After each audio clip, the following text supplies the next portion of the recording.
Бул окуя Кыргызстан менен Кытайдын чек арасында болду. Кытай айдоочулар милиция менен уруша кетишкен. 9 мас абалда болгону кийин аныкталды. Милиция ок чыгаруу аргасыз болгон.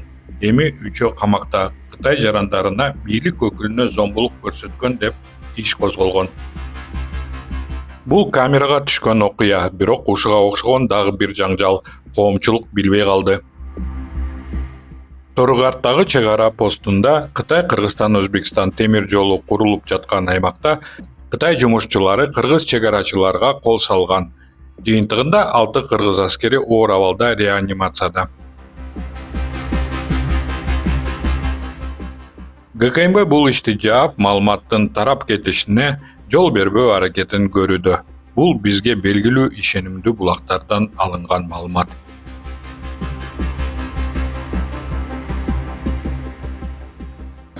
Кырк үчүнчү жылга чейин Кытайларга 23 жыл берилип атат. 43 жылга чейин открытияга берилип атат. Талпыраң. Ушуну туура түшүнүп алыңыздар. Бул кадрлар чоң кеминден айыл тургундары алтын кенин иштеткен Кытай компаниясына каршы чыгышкан. Собрание бүткөндөн кийин ушундай собрание болгондо начальник роводы биздин кеминдин эсемиси мени сыртка чыгарып туруп айткан: "Эй, сага сен эмне болуп атасың? Сага тууганың 2 күн келет, ояктан 6 киши келет, андан кийин эч ким келбейт" деп. Коркутуп үркүтүш менен болгон мунун баары. И дагы эле ошондой болот да. Чогулуштан кийин биздин маалымат булактарынын айтымында 3 жергиликтүү активист кармалган. Расмий органдар бул тууралуу маалымат берген жок. 11 миң адамдын колунан коркула. Бирок ошол эле учурда кеминге УКМК төрагасы Камчыбек Ташиев өзү келген. Жергиликтүүлөрдү тынчтандыруу үчүн бир үйдү белекке тапшырган.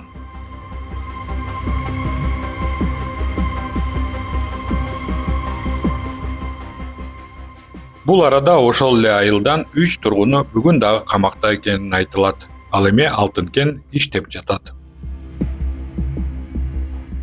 Эгерде суу болгонса, анда эл дагы жабырып тартат. Мына ушул маселе өтө бизди көйгөйүбүзгө тийип атат да. Бийлик ар кайсы жерде чыккан наразылыкты басып, пожарды өчүрүп жатат. Бирок канчага чейин? Жер жайнаган Кытайлар экен. Чина? Country China? China. Карач, жалаң Кытайлары.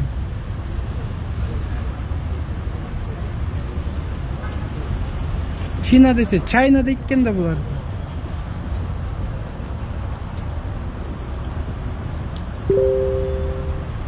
Исановда. China? Раз сыймыктанып айтып атышат China деп. 25-жылы коркунуч тарыхый бурулуш болду. Юстиция министрлигинин маалыматы боюнча, жылдын башынан баштап Кыргызстанда Кытайдын 1599 компаниясы катталды.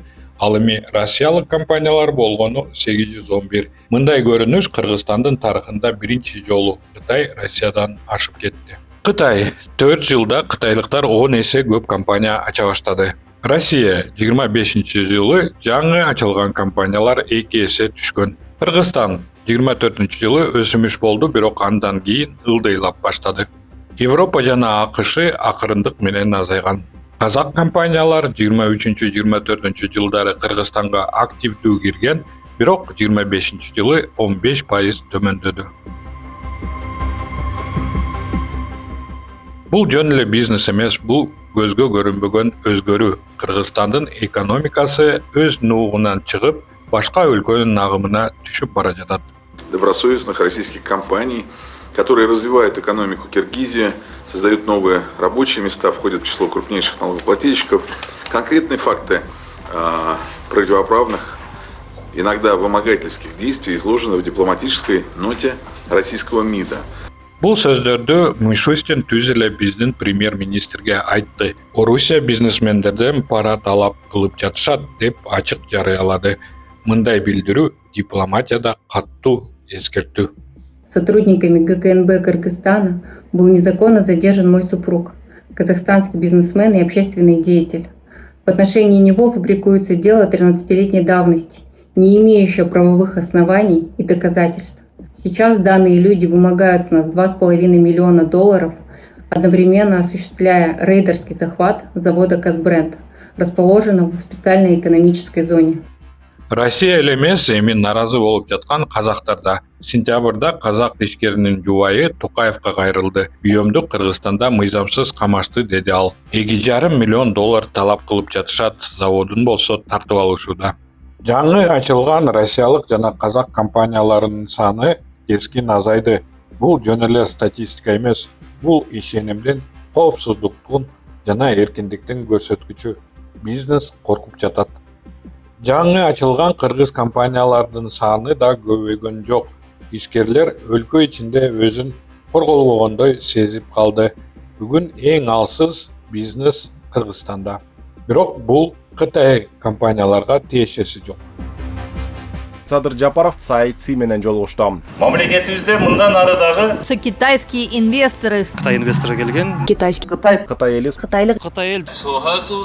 Садыр Жапаровка жана бизге колдоо көрсөткөн бардык адамдарга ыраазычылык билдиребиз. Бишкек шаарындагы Ленинская айылында Кытай компанияларына 700 гектар жер берилди. Ал жакта бүтүндөй шарча курулат. 30 миңден 60 миңге чейин соода жайы жана миңдеген пәтерлер салынары айтылды. Күн өткөн сайын дагы чоңураак долбоорлор да Кытайга берилүүдө. Ысык көл облусунда Асман шаарынын долбоору даяр болуп калды. Жакында эле Асман шаарынын курулушу Кытай компаниясына тапшырылганы расмий жарыяланды. Бул Ысык көлдүн боюндагы 4000 гектар жер. Мамлекеттик каналдарда болсо эксперттер Кытай инвестициясын мактап, экономиканын өнүгүшү деп көрсөтүп жатышат. Андыктан муну мындай Кытайды коопкулат деп айтыш туура эмес. Кытай муну айыл жакка көчүрүп кетпей, жерге келип алып өзүнүн иштерин курабыз деп өзүнчө бир мамлекет кылганга барбайт. Тескерисинче алардын алдыга кеткен технологиясын биз бияка алып келип алып өзүбүзгө көбүрөөк пайдаланууга мүмкүнчүлүк ачат. Кытай компаниялары бүгүн курулушка да, кен иштетүүгө да өлкөнүн дээрлик ар бир аймагына кирип жатышат. Күн өткөн сайын Кытай жарандары көбүрөөк көчүп келип, үйлөрдү, батирлерди, жер тилкелерин сатып алышууда. Чензи деген сөз түгүз. Уже документация менен жүрөлү бөлүп калдым аны. Китайцы захватывают Бишкек. Ребят, для кого-то не секрет, для кого-то это новость. Массово заходят китайские инвесторы, скупают пачками земли в центре города за выше магистрали. То, что я слышу лично. 这个国家的人明明说的是突厥语。 Кытайдын интернет аянтчаларында Кыргызстан тууралуу талкуулар көбөйүп жатат. Кытай сайттарында чыгарылган карталарды карасак, кытайлыктар жоготконбуз деп айткан аймак Кыргызстандын 90% жерин ээлейт. Блогерлери, тарыхчылары мындай ой пикирлерди таратып жатышат. Кытайдын бөлүнүп кеткен көптөгөн аймактар кайра кайтарылган. Гонконг 97-жылы, Макао 2 жылдан кийин, бирок айрым аймактар азырынча кайтарылган жок. Мисалы Тышкы Монголия жана Кыргызстан. Андан сырткары Кытай тарыхчылар кыргыздар Кытайдын генералдан тараган деп айтышат. Мамлекет кедей болгон үчүн кыргыздар тууган катары Кытайга кайтуу каршы эмес деп ишендирип жатышат. Ошол эле сөздөрдү биздин улуттук канал тарыхчылар аркылуу тарата баштады. Демек биздин Кыргыз мамлекетиндеги династия негиздеген Лилин ошол эле мезгилде Тан династиясындагы негиздегендер бул ошол Ли деген дин фамилиянын тукумдары болгондугу, демек биз бир тууган элбиз деген нерсеге баргандыгын, анан ошол негизинде жанагы Тан династиясы менен кыргыздардын ортосундагы байланыш бул жөн гана союздаштык, кошуналык байланыш эмес, бул бир туугандык байланыш катары. 22-жылы Россия Пандоранын сандыгын ачкан. Орустарды кысымдан коргоп жатабыз, тарыхый жерлерди кайтарып жатабыз деп Украинага кол салган. Демек дүйнөдө мындай шылтоо менен басып кирүүгө жол ачылды. Демек Кытай Орусияны турап, биздин тарыхый жер деп Кыргызстанды Кытайга кошуп албайт деп ким кепилдик бере алат? Мамлекеттик телеканалдардагы эксперттер мындай ой жөн эле коркуу деп түшүндүрүшөт. Балким ошондой. Бирок дагы бир маселе бар. Садыр Жапаров дагы бир жолу баарын элден жашырып, Кытайга жол ачып берүү боюнча чечимди өзү кабыл алды. Эми ким каршы чыкса түрмө күтүп турат. Бүгүн болсо күн сайын Кытайдын ар кайсы шаарларынан 2-3төн толгон учак Кыргызстанга конуп жатат. Бул эми божомол эмес, бул факт. Кытайдын массалык экономикалык экспансиясы башталды. Комментарийге жазыңыз, бул мамлекет үчүн чоң мүмкүнчүлүкпү же Кыргызстандын эгемендүүлүгү үчүн чоң коркунучпу?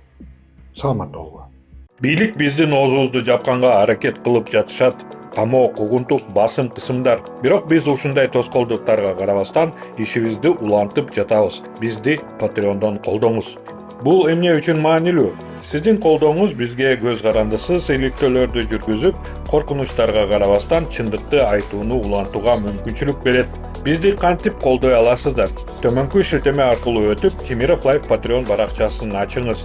Өзүңүзгө ылайыктуу катталуу деңгээлин тандаңыз. Сиздин колдооңуз бул чындык үчүн салым, ал эми биздин бонустар бул жөн гана кошумча белек. Картаңыздын маалыматтарын жазыңыз же PayPal'ды тандаңыз. Ушу менен болду.